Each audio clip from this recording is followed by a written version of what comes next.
ಸಂಕ್ರಾಂತಿ ಹಬ್ಬಕ್ಕೆ ಹೇಗೆ ಮನೆಯೆಲ್ಲ ಕ್ಲೀನ್ ಮಾಡ್ಕೊಂಡೆ ಅಂತ ಅಂದರೆ ಇವಳು ಹೆಸರಿಗೆ ನಾವು ಒಂದು ಸ್ಟಿಕ್ಕರ್ ಮಾಡ್ತೀವಿ, ಯೂಸ್ ಮಾಡ್ತೀವಿ. ಮಮ್ಮ ಇರ್ತವ್ರು 199 ನೋಡ್ತಿರೋ ನೋಡ್ಬಿಟ್ಟು. ಮತ್ತು ಹಾಯ್ ಹಲೋ ನಮಸ್ಕಾರ ಎಲ್ಲರಿಗೂ, welcome back to my channel Pooja Kumar blogs. ಎಲ್ಲರೂ ತುಂಬಾ ಚೆನ್ನಾಗಿದ್ದೀರ ಅಂತ ಭಾವಿಸ್ತಾ ನಾನು ಇವತ್ತಿನ ವ್ಲಾಗ್ನ ಶುರು ಮಾಡ್ತಾ ಇದ್ದೀನಿ. ನಾವಂತೂ ಸೂಪರ್ ಆಗಿದ್ದೀವಿ ಅಂತಲೇ ಹೇಳ್ಬೋದು.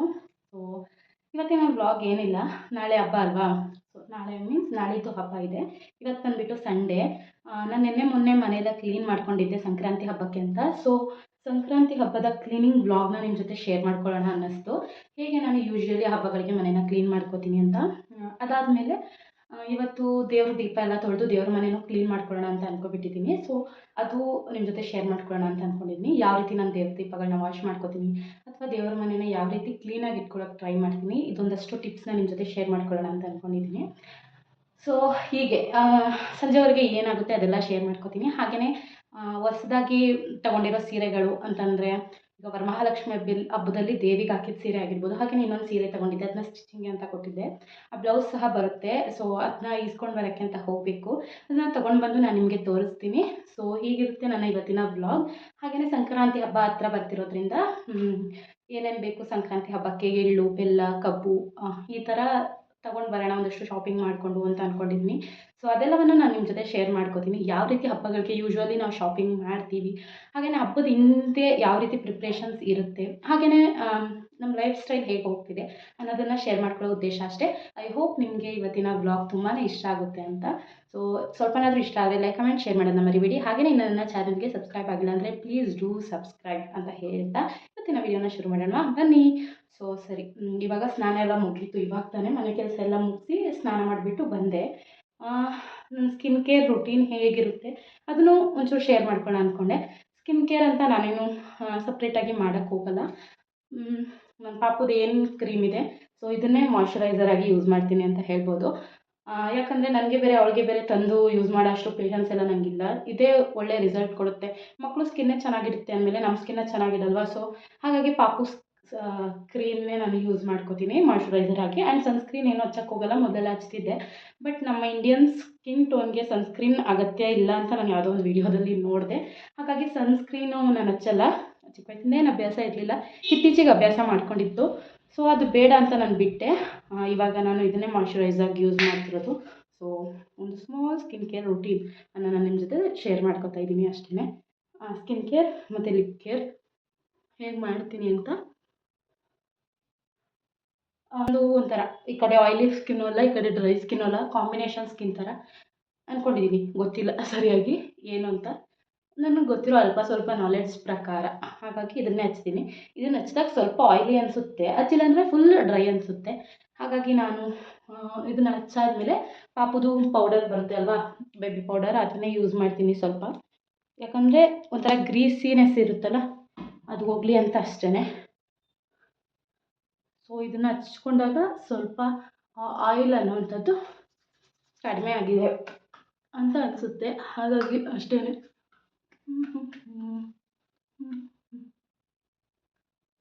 ಲಿಪ್ ಬಾಮ್ ಯೂಸ್ ಮಾಡ್ತಿದ್ದೀನಿ, ಮಮ್ಮ ಅರ್ತ್ ಅವ್ರದ್ದು 199 ರುಪೀಸ್ ಇದು. ತುಂಬ ದಿನದಿಂದ ಯೂಸ್ ಮಾಡ್ತಾ ಇದ್ದೀನಿ, ಚೆನ್ನಾಗಿದೆ. ಪ್ರಮೋಷನ್ ಅಲ್ಲ, ಇನ್ನೂ ಪ್ರಮೋಷನ್ಗಳು ಬರೋಷ್ಟು ದೊಡ್ಡ ಯೂಟ್ಯೂಬರ್ ಆಗಿಲ್ಲ ನಾನು ಏನು ಯೂಸ್ ಮಾಡ್ತಿದ್ದೀನೋ ಅದರ ರಿವ್ಯೂ ನಿಮಗೆ ಕೊಡ್ತಿದ್ದೀನಿ ಅಷ್ಟೇ. ಯೂಸ್ಫುಲ್ ಆಗ್ಬೋದು ಅಂತ. ನೀವು ನೋಡ್ತಿರ್ಬೋದು, ಮೊದಲೇ ಎಷ್ಟು ಡ್ರೈ ಆಗಿ ಕಾಣಿಸ್ತಿತ್ತು, ಇವಾಗ ಲಿಪ್ ಬಾಮ್ ಹಚ್ಚಿದ ಮೇಲೆ ಎಷ್ಟು ಚೆನ್ನಾಗಿ ಕಾಣಿಸ್ತಿದೆ, ಒಂದು ಸ್ವಲ್ಪ ಪಿಂಕಿಶ್ ಆಗಿ ಅಂತ. ಆ್ಯಂಡ್ ಇದು ತುಟಿನ ಸಾಫ್ಟಾಗೂ ಇರುತ್ತೆ, ಅದಕ್ಕೆ ನನಗೆ ಈ ಲಿಪ್ ಬಾಮ್ ಇಷ್ಟ. ಇದು ಬಿಟ್ಟರೆ ಬೇಬಿ ಲಿಪ್ಸ್ ಯೂಸ್ ಮಾಡ್ತೀನಿ ಅಷ್ಟೇ. ಇಟ್ಕೊಂಡ್ರೆ ಏನು ಹಚ್ಕೊಂಡ್ರೂ ಹಣೆಗೆ ಬಿಂದಿ ಮತ್ತು ಕುಂಕುಮ ಹಚ್ಚಿದಂಗೆ ಆಗಲ್ಲ ಅಲ್ವಾ. ಸೊ ಇವಾಗ ಬಿಂದಿ ಇಟ್ಕೊಬಿಡೋಣ. ನನಗೆ ಯೂಶ್ವಲಿ ಈ ಥರ ಬಿಂದಿಗಳೇ ಇಷ್ಟ ಆಗೋದು, ಕಲರ್ ಬಿಂದಿ. ಐಲೈನರ್ ಇಡ್ತಿದ್ದೆ, ಬಟ್ ಅದು ಹೆಂಗಾಗುತ್ತಂತಂದರೆ ನಂಗೆ ಬೆವರು ಬರೋದು ಜಾಸ್ತಿ. ಸ್ವಲ್ಪ ಜಾಸ್ತಿ ಕೆಲಸ ಮಾಡಿಬಿಟ್ರೆ ಸ್ವಲ್ಪ ಜಾಸ್ತಿ ಬೆವರು ಬಂದುಬಿಡುತ್ತೆ. ಸೊ ಅದರಿಂದ ಅದು ಹೋಗುತ್ತೆ, ಜಾಸ್ತಿ ಉಳಿಯಲ್ಲ ಹಣೆಗೆ. ಬಿಂದಿಗಳನ್ನೇ ಯೂಸ್ ಮಾಡ್ತಿರೋದು ತುಂಬ ದಿನದಿಂದ.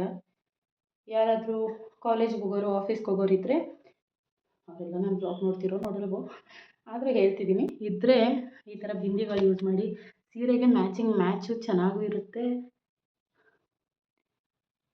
ಹಾಗೆ ಮುಖಕ್ಕೂ ಲುಕ್ಕಾಗಿ ಕಾಣಿಸುತ್ತೆ. ನನಗಂತೂ ಇದೇ ಥರ ಬಿಂದಿ ಇಷ್ಟ ಆಗೋದು. ಸೊ ಇದಾಗಿತ್ತು ನನ್ನ ಸ್ಕಿನ್ ಕೇರ್. ಬನ್ನಿ ವಿಡಿಯೋನ ಕಂಟಿನ್ಯೂ ಮಾಡೋಣ ವಿತೌಟ್ ಎನಿ ಫರ್ದರ್ ಡಿಲೇ. ಆವಾಗಲೇ ತುಂಬ ಡಿಲೇ ಮಾಡಿಬಿಟ್ಟಿದ್ದೀನಿ. ಸೊ ಬನ್ನಿ ವಿಡಿಯೋನ ಶುರು ಮಾಡೋಣ. ಸೊ ನಾನು ಮೊದಲೇ ಹೇಳ್ದಂಗೆ ಇಲ್ಲಿ ಸಂಕ್ರಾಂತಿ ಹಬ್ಬಕ್ಕೆ ಯಾವ ಥರ ಮನೆ ಕ್ಲೀನ್ ಮಾಡಿಕೊಂಡೆ ಅಂತ ಶೇರ್ ಮಾಡ್ತಾಯಿದ್ದೀನಿ. ಮೊದಲನೇದಾಗಿ ಸೋಫಾ ಕವರ್ ಎಲ್ಲ ತೆಗೆದು, ಹಾಗೆಯೇ ವಿಂಡೋ ಸ್ಕ್ರೀನ್ ಏನು ಹಾಕಿದ್ದೆ ಅದೆಲ್ಲನೂ ತೆಗೆದು ವಾಷಿಂಗ್ ಹಾಕ್ತಾಯಿದ್ದೀನಿ. ಹಾಗೆಯೇ ಬೆಡ್ಶೀಟ್ ಆಗಿರ್ಬೋದು, ಬೆಡ್ ಸ್ಪ್ರೆಡ್ ಆಗಿರ್ಬೋದು, ಹಾಗೆಯೇ ಒತ್ಕೊಳ್ಳೋದಾಗಿರ್ಬೋದು ಎಲ್ಲದನ್ನೂ ವಾಷಿಂಗ್ ಮಿಷಿನ್ಗೆ ಹಾಕ್ತಿದ್ದೀನಿ. ಇಲ್ಲಿ ನಾನು ತೊಗೊಂಡು ಬಂದುಬಿಟ್ಟು ನೋಡ್ತಿರ್ಬೋದು ಬಟ್ಟೆ ರಾಶಿನೇ ಇದೆ. ಆ್ಯಕ್ಚುಲಿ ಮಂಗಳವಾರ ಮತ್ತು ಬುಧವಾರ ನನಗೆ ಕ್ಲೀನ್ ಮಾಡೋ ಇದೇ ಇರಲಿಲ್ಲ, ಯೋಚನೆನೇ. ಆದರೆ ಗುರುವಾರ ಸಡನ್ನಾಗಿ ಕ್ಲೀನ್ ಮಾಡಬೇಕು ಅಂತ ಹೇಳಿ ಕ್ಲೀನಿಂಗಿಗೆ ನಿಂತ್ಕೊಬಿಟ್ಟೆ. ಎಲ್ಲನೂ ವಾಷಿಂಗ್ ಮಿಷಿನ್ಗೆ ಹಾಕಿ ಅದು ವಾಶ್ ಆಗೋ ಅಷ್ಟರಲ್ಲಿ ಡಸ್ಟಿಂಗ್ ಮಾಡ್ಕೊಳ್ಳೋಣ ಅಂತ ಹೇಳಿಬಿಟ್ಟು ನಾನು ಒಂದು ಮೀಶೋಯಿಂದ ತರಿಸಿದ್ದೀನಿ. ಇದು ಡಸ್ಟಿಂಗ್ ಮಾಡೋದು ವರಮಹಾಲಕ್ಷ್ಮಿ ಹಬ್ಬದಲ್ಲಿ ನಂಗೆ ತುಂಬಾ ಹೆಲ್ಪ್ ಮಾಡಿತ್ತು ಕ್ಲೀನಿಂಗಿಗೆ. ಇವಾಗಲೂ ಅದನ್ನೇ ಯೂಸ್ ಮಾಡಿಕೊಂಡು ಬಲೆ ಏನು ಬಂದಿರುತ್ತೆ ಅಲ್ವಾ ಸ್ವಲ್ಪ ಅದನ್ನೆಲ್ಲ ತಕ್ಕೋತಾ ಇದ್ದೀನಿ ಅಂತಲೇ ಹೇಳ್ಬೋದು. ಇದು ಓನ್ಲಿ 100 ರುಪೀಸ್ ಅಷ್ಟೇ. ಇದು ಬೇಕು ಅಂದರೆ ಲಿಂಕ್ ಕೇಳಿ ನಾನು ಕಮೆಂಟ್ ಮಾಡ್ತೀನಿ. ತುಂಬ ಚೆನ್ನಾಗಿ ಫ್ಯಾನ್ ಮೇಲಿರೋ ಧೂಳು ಹಾಗೆಯೇ ಮೂಲೆಯಲ್ಲಿರೋ ಬಲೆ ಎಲ್ಲನೂ ತೆಗೆಯುತ್ತೆ ಅಂತಲೇ ಹೇಳ್ಬೋದು. ಇವಾಗ ನಾನು ಸ್ಕ್ರೀನ್ಗಳು ಮತ್ತು ಬೆಡ್ಶೀಟ್ ಏನಿತ್ತು ಅದೆಲ್ಲ ವಾಷಿಂಗ್ ಮಿಷಿನ್ಗೆ ಹಾಕಿದ್ದೆ ಅಲ್ವಾ, ಅದೆಲ್ಲ ವಾಶ್ ಆಗಿತ್ತು. ಅದನ್ನು ಒಣಗಾಕ್ಬಿಡೋಣ, ಕೆಲಸ ಮಾಡೋ ಅಷ್ಟರಲ್ಲಿ ಒಣಗುತ್ತೆ ಅಂತ ಹೇಳಿ ಆಚೆ ತಂದು ಒಣಗಾಕ್ತಿದ್ದೀನಿ. ಆಮೇಲೆ ಬೆಡ್ಶೀಟು ಮತ್ತು ರಗ್ಗು ಎಲ್ಲ ಏನಿತ್ತು ಸೋಫಾ ಕವರು ಅದೂ ವಾಶ್ ಆಗಿತ್ತು. ಜೊತೆಗೆ ನಾನಿಲ್ಲಿ ಟೆಡ್ಡಿ ಬೇರ್ನೂ ಸಹ ವಾಷಿಂಗ್ ಹಾಕಿದ್ದೀನಿ. ಅದು ಆಪ್ಷನ್ ಇರುತ್ತೆ, ಸೆಲೆಕ್ಟ್ ಮಾಡ್ಕೋಬೇಕು. ಎಲ್ಲ ಆದಮೇಲೆ ರೂಮ್ನ ಈ ರೀತಿ ಸೆಟ್ ಮಾಡಿದ್ದಾಯಿತು. ಇವಾಗ ನಮ್ಮ ರೂಮಿಗೆ ಬಂದಿದ್ದೀನಿ. ಅದು ದೀನ್ ರೂಮು ಫಸ್ಟ್ ಸೆಟ್ ಮಾಡಿದ್ದು. ನಮ್ಮ ರೂಮಲ್ಲಿ ಇಲ್ಲಿ ವಾಷಿಂಗಿಗೆ ಹಾಕೋ ಬಟ್ಟೆ ಎಲ್ಲ ಆಚೆ ತೊಗೊಂಡು ಹೋಗಾಕಿ ಬೀರು ಹಿಂದೆ ತುಂಬಾ ಕಸ ಇತ್ತು. ಅದೆಲ್ಲ ಗೂಡಿಸ್ಕೊಂಡು ಮೇಲಿರೋ ಬಲೆ ಎಲ್ಲ ತಕ್ಕೊಂಡು ಇವಾಗ ಕಿಟಕಿಗಳನ್ನೆಲ್ಲ ನೀಟಾಗಿ ಒರೆಸ್ಕೊತಾ ಇದ್ದೀನಿ. ಮೇಯ್ನಾಗಿ ಕಿಟಕಿಗಳೇ ನಮ್ಮ ಮನೇಲಿ ತುಂಬಾ ಧೂಳಾಗಿದ್ದು. ಫಸ್ಟ್ ಫ್ಲೋರ್ ಆಗಿದ್ದರಿಂದನೋ ಏನೋ ತುಂಬ ಧೂಳು ಬಂದುಬಿಡುತ್ತೆ. ಆಮೇಲೆ ಇದು ಸ್ವಲ್ಪ ಸ್ಪೇಸ್ ಕೊಟ್ಟಿದ್ದಾರೆ ನಮ್ಮ ರೂಮಲ್ಲಿ, ಅದನ್ನು ಸ್ವಲ್ಪ ಡೆಕೋರೇಟಿವ್ ಆಗಿ ರೆಡಿ ಮಾಡಿಕೊಂಡು ನಾನಿಲ್ಲಿ ಬೆಡ್ ಸ್ಪ್ರೆಡ್ ಎಲ್ಲ ಹಾಕಿ ಮತ್ತು ಪಿಲ್ಲೋ ನಮ್ಮದು ಮತ್ತು ಯಾರಾದ್ರು ಬಂದಾಗ ಕೊಡೋದು ಎಲ್ಲದಕ್ಕೂ ಪಿಲ್ಲೋ ಕೇಸ್ ಹಾಕಿ ಇಡ್ತಾಯಿದ್ದೀನಿ. ಅದಾದಮೇಲೆ ಮನೇಲಿರೋ ಮಿರರ್ಗಳೆಲ್ಲ ನೀಟಾಗಿ ಕ್ಲೀನ್ ಮಾಡಿಕೊಂಡೆ. So mirror ಕ್ಲೀನಾಗಿದ್ದರೆ Lakshmi Devi ಒಲಿತಾರಂತೆ ಹಂಗಂತಾರೆ. ಹಾಗಾಗಿ ಮಿರರು, ಟಿ ವಿ ಅದೆಲ್ಲನೂ ಕ್ಲೀನ್ ಮಾಡಿಕೊಂಡೆ. ಎಷ್ಟಾಗುತ್ತೋ ಅಷ್ಟು ವೀಡಿಯೋ ಮಾಡ್ಕೊಂಡಿದ್ದೀನಿ. ಎಲ್ಲದನ್ನು ವೀಡಿಯೋ ಮಾಡೋಕ್ಕಾಗಿಲ್ಲ ಕೆಲಸದ ಮಧ್ಯ. ಇವಾಗ ನಾನು ಹೇಳ್ದೆ ಅಲ್ವಾ, ಇದಿಷ್ಟು ಕೆಲಸ ಮುಗಿಸೋ ಅಷ್ಟರಲ್ಲಿ ಸ್ಕ್ರೀನ್ಗಳೆಲ್ಲ ಒಣಗಿತ್ತು. ಅದನ್ನೆಲ್ಲ ತೊಗೊಂಡು ಬಂದು ಏನು ಕ್ಲೀನ್ ಮಾಡಿದ್ನೋ ಆ ರೂಮ್ ಒಳಗಡೆ ಇಟ್ಬಿಟ್ಟು ಇವಾಗ ನಾನು ಹಾಲು ಕ್ಲೀನ್ ಮಾಡ್ಕೊತಾ ಇದ್ದೀನಿ. ಹಾಲಲ್ಲಿ ಬಲೆ ಏನಿತ್ತು ಅದೆಲ್ಲ ತೆಗೆದುಬಿಟ್ಟು ಇವಾಗ ಸೋಫಾ ಏನು ಹೇಳ್ತಾರೆ ಕುಷನ್ಸ್ ಎಲ್ಲ ತೆಗೆದು ಅದನ್ನೆಲ್ಲ ನೀಟಾಗಿ ಒರೆಸ್ಕೊಂಡು ಹಾಲಲ್ಲಿರೋ ಕಿಟಕಿ ಎಲ್ಲ ನೀಟಾಗಿ ಒರೆಸ್ಕೊತಾ ಇದ್ದೀನಿ. ಹೀಗೆ ಪ್ರತಿಯೊಂದು ಡೋರು ಏನನ್ನು ಸಹ ನಾನು ಬಿಟ್ಟಿಲ್ಲ ಒಂದು ಮೂಲೆನೂ. ಆದರೆ ಎಲ್ಲದನ್ನು ವಿಡಿಯೋ ಮಾಡೋಕ್ಕಾಗಿಲ್ಲ, ಇಷ್ಟೇ ಆಗಿತ್ತು. ಸೊ ಸಂಕ್ರಾಂತಿ ಹಬ್ಬಕ್ಕೆ ಹೇಗೆ ಮನೆಯೆಲ್ಲ ಕ್ಲೀನ್ ಮಾಡಿಕೊಂಡೆ ಅಂತ ನೋಡ್ಕೊಂಡು ಬಂದಿರ್ತೀರ ಇವಾಗ ಅಂತ ಅನ್ಕೋತೀನಿ. ಸೊ ಸರಿ, ಅದೆಲ್ಲ ನೋಡಾದಮೇಲೆ ಇವಾಗ ಹಬ್ಬಗಳಿಗೆ ಮೇಯ್ನಾಗಿ ದೇವ್ರ ಮನೆಯೂ ಕ್ಲೀನ್ ಮಾಡ್ಕೋಬೇಕು ಅಲ್ವಾ. ಹಾಗಾಗಿ ಈಗ ದೇವ್ರ ಮನೆನ ಹೇಗೆ ಕ್ಲೀನ್ ಮಾಡ್ಕೋತೀನಿ ಅಂತ ನಾನು ನಿಮ್ಮ ಜೊತೆ ಸ್ವಲ್ಪ ಗ್ಲಿಮ್ಸಸ್ ಶೇರ್ ಮಾಡ್ಕೊಳ್ಳೋಣ ಅಂದ್ಕೊಂಡಿದ್ದೀನಿ. ಬನ್ನಿ ದೇವ್ರ ಮನೆಯೂ ಕ್ಲೀನ್ ಮಾಡ್ಕೊಬಿಡೋಣ. ಫಸ್ಟು ದೇವ್ರ ಮನೆ ಒಳಗಡೆ ಇರೋ ಸಾಮಾನೆಲ್ಲ ತೊಗೊಂಡು ಬಂದು ಸಿಂಕ್ ಹತ್ರ ಇಟ್ಕೊಬಿಡ್ತೀನಿ ತೊಳೆಯೋಕ್ಕೆ, ಆಯಿತಾ. ಆದಷ್ಟು ಬೇಗ ಈ ಕೆಲಸನ ಮುಗಿಸ್ಬಿಟ್ಟು ನಾನು ನಿಮ್ಗೆ ಸಿಗ್ತೀನಿ. ಸ್ವಲ್ಪ ಬಿಸಿಲು ಬೀಳ್ತಿದೆ ಅಡುಗೆ ಮನೆ ಕಡೆ ಆ್ಯಂಡ್ ಆಪೋಸಿಟ್ ವಿಂಡೋ ಅಲ್ಲಿ ಅದು ದೇವ್ರ ಮನೆ ಬಾಗಿಲು ಮೇಲೂ ಬೀಳ್ತಾ ಇದೆ. ಸೊ ಸ್ವಲ್ಪ ಕ್ಲಾರಿಟಿ ಕಡಿಮೆ ಬರ್ಬೋದು ಫ್ರೆಂಡ್ಸ್, ಅಡ್ಜಸ್ಟ್ ಮಾಡ್ಕೊಳ್ಳಿ. ಏನು ಮಾಡೋಕ್ಕಾಗಲ್ಲ, ನಮ್ಮ ಮನೇಲಿ ತುಂಬಾ ಬೆಳಕು ಜಾಸ್ತಿ ಬರುತ್ತೆ, ಹಾಗಾಗಿ ಈ ಪ್ರಾಬ್ಲಮ್. ಇದ್ರ ಬೆಳಕು ಇಲ್ಲಿ ಬೀಳ್ತಿದೆ, ಅಲ್ಲಿ ಆ ವಿಂಡೋ ಬೆಳಕು ಅಲ್ಲಿ ಗೋಡೆ ಮೇಲೆ ಬೀಳ್ತಿದೆ. Sorry for that. ಸೊ ಬನ್ನಿ, ಲೇಟ್ ಆಗಿ. ಸೊ ನಾನು ಫಸ್ಟ್ ಇಲ್ಲಿ ಏನು ಮಾಡ್ತಿದ್ದೀನಿ ಅಂದರೆ ದೇವ್ರ ಮನೆ ಒಳಗಡೆ ಏನು ಫೋಟೋ ವಿಗ್ರಹ ಎಲ್ಲನೂ ಇತ್ತೋ ಅದನ್ನೆಲ್ಲ ಆಚೆ ತೆಗೆದು ದೇವ್ರ ಮನೆಯನ್ನೆಲ್ಲ ನೀಟಾಗಿ ಒರೆಸ್ಕೊತಾ ಇದ್ದೀನಿ. ಇದೆಲ್ಲನೂ ಒರೆಸಿದ್ದಾದಮೇಲೆ ನಾನಿಲ್ಲಿ ಒಂದು ಪೀಠ ಹಾಸ್ತಿದ್ದೀನಿ ದೇವ್ರಿಗೆ. ಇದು ಮಡಿ ಬಟ್ಟೆ ದೇವ್ರಿಗೆ ಅಂತಲೇ ಇಟ್ಟಿರೋದು. ಅಷ್ಟರಲ್ಲಿ ದಿಯಾ ಇದ್ದಿದ್ಲು, ಅವಳಿಗೆ ಸ್ವಲ್ಪ ತಿನ್ನೋಕೆ ಕೊಟ್ಬಿಟ್ಟು ನಾನಿಲ್ಲಿ ದೇವ್ರ ಫೋಟೋ ಎಲ್ಲ ಒರೆಸಿ ವಿಗ್ರಹ ಎಲ್ಲ ಒರೆಸಿ ಎಲ್ಲನೂ ತೊಗೊಂಡೋಗಿ ದೇವ್ರ ಮನೇಲಿ ಇಡ್ತಿದ್ದೀನಿ.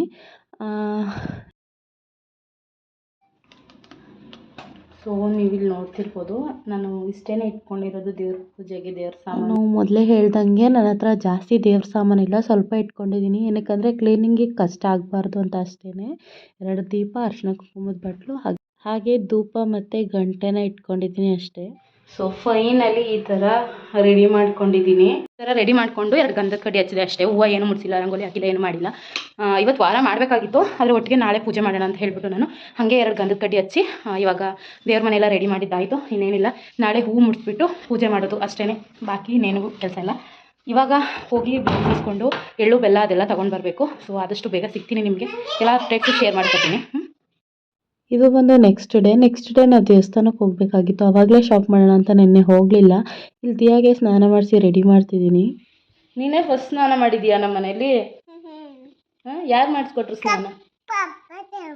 ಯಾರು ರೆಡಿ ಮಾಡಿದ್ರು ನಿನ್ನ?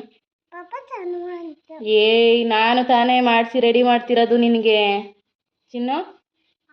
ನಾನು ತಾನೇ ರೆಡಿ ಮಾಡಿದ್ದು ನಿನ್ನ. ಮಮ್ಮಿ ಆಯಿತು ಮಮ್ಮಿ.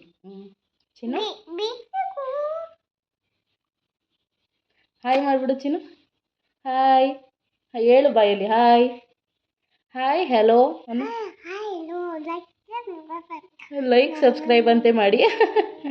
ಸೊ ಈಗ ಅವಳು ಸ್ನಾನ ಮಾಡಿದ್ದಾಯಿತು. ನಾನು ಬೇಗ ನೆಲೆಲ್ಲ ಒರೆಸಿ ರೆಡಿ ಮಾಡಿಬಿಟ್ಟು ನಾನು ಸ್ನಾನ ಮಾಡಿಕೊಂಡು ಪೂಜೆ ಮಾಡೋದು ಬಾಕಿ ಇದೆ.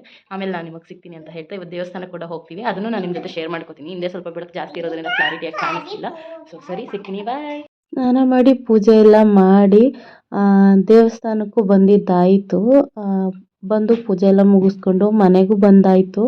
ಸೊ ಎಲ್ಲರೂ ಇವಾಗ ನೋಡಿರ್ತೀರಾ, ನಾನು ದೇವಸ್ಥಾನಕ್ಕೆ ಹೋಗಿದ್ದು ಕ್ಲಿಪ್ಸ್ ಆ್ಯಡ್ ಮಾಡಿದ್ದೀನಿ. ಅಲ್ಲಿ ನಮ್ಮಮ್ಮ, ನಾನು ಮತ್ತು ಹಸ್ಬೆಂಡ್ ದೇವಸ್ಥಾನಕ್ಕೆ ಹೋಗಿದ್ವಿ. ಬಟ್ ಅವ್ರಿಗೆ ವರ್ಕಿಗೆ ಲೇಟ್ ಆಗುತ್ತೆ ಅಂತ ಅವ್ರು ಹೊರಟೋದ್ರು. ಮತ್ತು ನಮ್ಮಮ್ಮ, ಅಕ್ಕ, ಅಜ್ಜಿ ಎಲ್ಲ ಸಿಕ್ಕಿದ್ರು. ಸಿಕ್ಕಿದ್ರಿಂದ ಒಂದಷ್ಟು ಶಾಪಿಂಗ್ ಮಾಡ್ಕೊಂಡು ಬಂದೆ. ಅದನ್ನು ನಾನು ನಿಮ್ಮ ಜೊತೆ ಶೇರ್ ಮಾಡ್ಕೊಂಡು ಅನ್ಕೋತೀನಿ. ನನ್ನ ಮುಖ ನೋಡಿ ಹಿಂಗಾಗಿದೆ, ಬಿಸಿಲಿಗೂ ಅದಕ್ಕೂ ಕುಂಕುಮ ಹಚ್ಚಿರೋದೆಲ್ಲ ಫುಲ್ ಬಳ್ಕೊಂಡು ಬಂದುಬಿಟ್ಟಿದೆ. ಸೊ ಇವಾಗ ನಾನು ಏನು ತಗೊಂಡೆ ಹಬ್ಬಕ್ಕೆ, ಸಂಕ್ರಾಂತಿ ಹಬ್ಬಕ್ಕೆ ಏನೆಲ್ಲ ಶಾಪ್ ಮಾಡಿದೆ ಅಂತ ನಾನು ನಿಮ್ಮ ಜೊತೆ ಹಾಗೆ ಶೇರ್ ಮಾಡ್ಕೋತೀನಿ, ನೋಡ್ಕೊಳ್ಳಿ ಆಯಿತಾ. ದಿಯಾಗೆ ಫಸ್ಟು ಏನಾದರೂ ಕೊಟ್ಬಿಟ್ಟು ಬರ್ತೀನಿ ತಿನ್ನೋಕ್ಕೆ. ಸೊ ಏನು ಶಾಪ್ ಮಾಡಿದೆ ಅಂತ ತೋರಿಸ್ತೀನಿ. ಫಸ್ಟು ಇದೊಂದು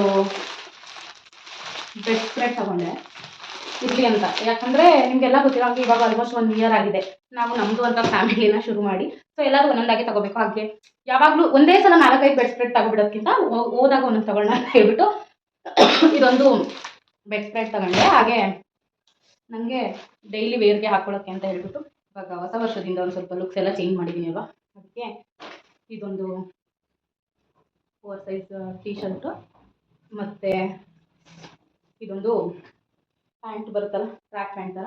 ಸೊ ಆ ಥರ ಇದೊಂದು ಪ್ಯಾಂಟು 2 ತಗೊಂಡೆ. ನೋಡೋಣ ಆಗುತ್ತೋ ಆಗಲ್ಲೋ, ಇನ್ನೂ ವೇರ್ ಮಾಡಿ ನೋಡಬೇಕು. ಸೊ ಇದಿಷ್ಟು ಬಟ್ಟೆ ಅಂಗಡಿ ತೊಗೊಂಡಿದ್ದು. ಅದು ಬಿಟ್ಟರೆ ಕಬ್ಬು ತೊಗೊಂಡು ಬಂದೆ, ಹಬ್ಬಕ್ಕೆ ಕಬ್ಬು ಬೇಕು ಅಲ್ವಾ, ಹಾಗಾಗಿ. ಅದಾದಮೇಲೆ ಈ ಥರ ಬಾಕ್ಸಸ್ಸು ಹೋದ ವರ್ಷವೂ ಪ್ಯಾಕ್ ಮಾಡಿ ಕೊಟ್ಟಿದ್ದೆ, ನೋಡಿದರೆ ಗೊತ್ತಿರುತ್ತೆ ನಿಮಗೆ. ಸೊ ಈ ಥರ ಬಾಕ್ಸಸ್ ತೊಗೊಂಡೆ. 80 ರುಪೀಸ್ ಏನು, ಎಸ್ 80 ರುಪೀಸ್ ಇಷ್ಟಕ್ಕೆ 150 ಮಾಡಿಕೊಟ್ರು. 2 ತೊಗೊಂಡೆ ಈ ಥರದ್ದು ಸೆಟ್ಟು. ಇಷ್ಟು ತೊಗೊಂಡಿದ್ದೀನಿ. ಹೋದ ವರ್ಷದ್ದು ಸ್ವಲ್ಪ ಬಾಕ್ಸ್ ಇದೆ. ಇದೇನಪ್ಪ ಅಂದರೆ ಇವಳು ಹೆಸರಲ್ಲಿ ನಾವು ಒಂದು ಸ್ಟಿಕ್ಕರ್ ಮಾಡಿಸಿದ್ದೀವಿ. ಆ ಸ್ಟಿಕ್ಕರ್ ಅಂಟಿಸ್ಬಿಟ್ಟು ಇದರೊಳಗಡೆ ಎಳ್ಳು ಮತ್ತು ಬೆಲ್ಲ ಹಾಕ್ಕೊಡೋದು ತಗೊಂಡೆ. ಹಾಗೆ ಸೌತೆಕಾಯಿ ತೊಗೊಬಂದೆ. ಆಮೇಲೆ ಪೂಜೆ ಮಾಡಬೇಕಲ್ಲ ನಾಳೆ, ಅದಕ್ಕೆ ಬಾಳೆಹಣ್ಣು ತೊಗೊಬಂದೆ. ಬಾಳೆಹಣ್ಣು ಕೊಡೋರು ಕೊಡ್ತಾರೆ, ಗೊತ್ತಿಲ್ಲ ನನಗೆ. ಮತ್ತು ಇದು ತೊಗೊಂಡಿದ್ದು ಎಸ್ ಒಂದು ಲ್ಯಾಕ್ಮಿ ಕಾಂಪ್ಯಾಕ್ಟು CC ಕ್ರೀಮು ಮತ್ತು ಡೈಲಿ ವೇರ್ಗೆ ಈ ಥರ ಬ್ಯಾಂಗಲ್ಸು ತೊಗೊಂಡೆ. ಬಿಟ್ಟರೆ ಅಡಿಕೆ ಮತ್ತು ಎಲೆ ಅಡಿಕೆ ತೊಗೊಂಡೆ ಪೂಜೆ ಮಾಡೋಕ್ಕೆ ಅಂತ ಹೇಳ್ಬಿಟ್ಟು ಅಷ್ಟೇ. ಇನ್ನೇನು ತೊಗೊಂಡಿಲ್ಲ. ಇದನ್ನು ತೊಗೊಂಡೆ, ಎಳ್ಳು ಬೆಲ್ಲ ಪ್ಯಾಕ್ ಮಾಡಿರೋದು. ಇದರಲ್ಲಿ ಏನಂದರೆ ಸ್ವೀಟ್ ಜಾಸ್ತಿ ಇರುತ್ತೆ. ಸ್ವೀಟು ಬೆಲ್ಲ ಮತ್ತು ಈ ಥರ ಪೆಪ್ಪರ್ಮೆಂಟ್ ಎಲ್ಲ ಜಾಸ್ತಿ ಹಾಕಿರ್ತಾರೆ. ಇದಕ್ಕೆ ನಾವು ಬೇಕಂದರೆ ಮನೇಲಿ ಕೊಬ್ಬರಿ, ಕಡಲೆ ಬೀಜ, ಕಡಲೆ, ಎಳ್ಳು ಎಲ್ಲ ಮಿಕ್ಸ್ ಮಾಡಿಕೊಂಡ್ರೆ ಚೆನ್ನಾಗಿರುತ್ತೆ. ಸೊ ಇದು 1 kg ತೊಗೊಬಂದೆ, ಸಾಕು 1 kg ಅಂತ ಹೇಳ್ಬಿಟ್ಟು 1 kg ತೊಗೊಬಂದೆ. ಹಾಗೆ ಅವರೆಕಾಯಿ ತೊಗೊಂಡು ಬಂದೆ. ಗೆಣಸು ತೊಗೋಬೇಕು ಅಂತಿದ್ದೆ, ಮರ್ತೇ ಹೋದೆ. ಅವರೆಕಾಯಿ ತೊಗೊಂಬಂದೆ. ಇಷ್ಟೇ ಫ್ರೆಂಡ್ಸ್, ಏನೇನೂ ತರಲಿಲ್ಲ. ಇಷ್ಟನ್ನ ತೊಗೊಂಡ್ಬಂದೆ. ಸೊ ಐ ಹೋಪ್ ನಿಮಗೆ ಇವತ್ತಿನ ವ್ಲಾಗ್ ತುಂಬ ಇಷ್ಟ ಆಗಿರುತ್ತೆ ಅಂತ. ಇಷ್ಟ ಆಗಿದ್ರೆ ಲೈಕ್, ಕಮೆಂಟ್, ಶೇರ್ ಮಾಡೋದನ್ನ ಮರಿಬೇಡಿ. Please do subscribe. ಬಾಯ್.